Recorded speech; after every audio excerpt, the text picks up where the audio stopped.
Joining us now to discuss the lack of a stimulus deal so far, the election and what it all means for the markets, let's bring in Andy LaPerriere. He's the founding partner and head of U.S. policy at Cornerstone Macro.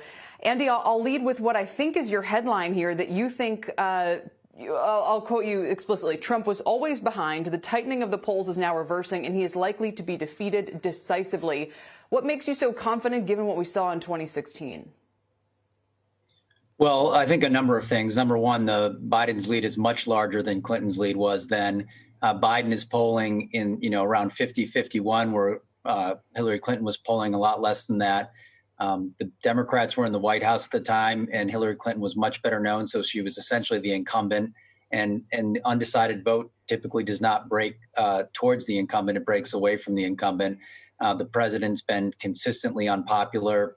Majority of the country dislikes him.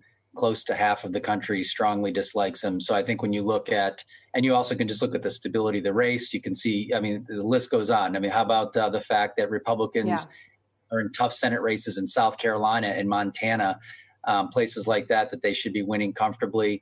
The president's behind in Ohio, which he won by almost 10 points in 2016. So I think the list just goes on and on that shows that the president has had a very stable and approval rating that is underwater and has been that way since he's been in office.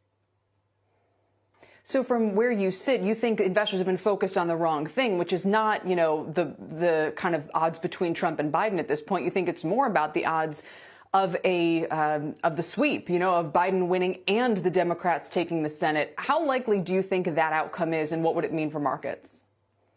Well, I think the sweep is looking like a jump ball right now.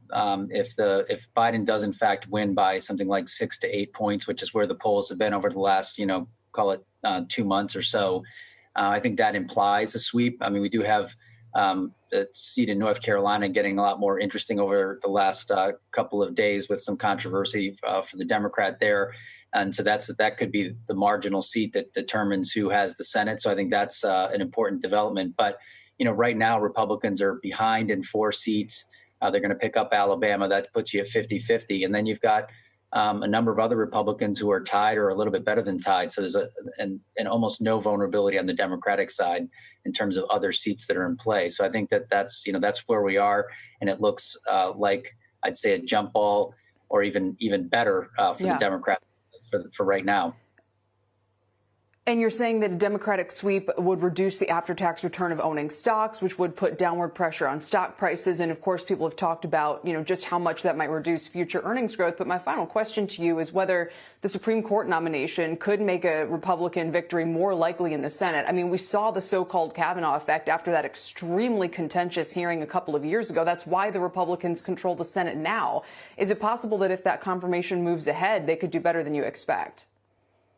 Well, I think what happened with Kavanaugh is Republican voters felt that Kavanaugh was treated very unfairly. And if we see Democrats launch attacks that mobilize the Republican base and beyond that, I think the base is very mobilized. I think, if we're talking about maybe swing voters, suburban Republican women who historically have voted Republican, who not sure they can vote for Trump.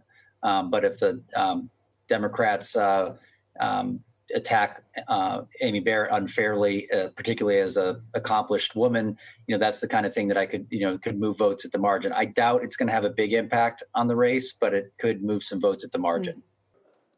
Shepard Smith here. Thanks for watching CNBC on YouTube.